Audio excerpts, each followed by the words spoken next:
Party ಇದ್ರೆ ಹೋಗೋದು ಚೆನ್ನಾಗಿತ್ತಲ್ಲ. ಇದು ಸ್ವಲ್ಪ ಈಗಲೇ ಬಂದಿರೋದಲ್ಲ, ಸ್ವಲ್ಪ ಗಾಡಿ ಆರ್ಡ್ರ್ ಸರಿ ಆಗತ್ತೆ. ಇದು ಕಟ್ ಮಾಡೋದು.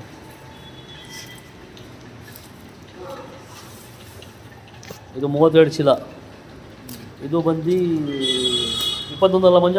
ಹಾಂ 21. ಎಲ್ಲರಿಂದ ಒಂದು 50 ಚೀಲ. 50 ಚೀಲ.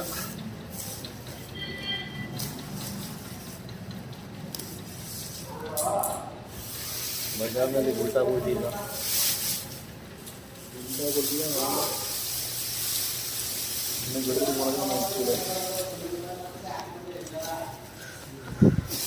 ಅದೆಲ್ಲ ನಲ್ಲ ಗುಲ್ಟಿ ಅಲ್ಲ.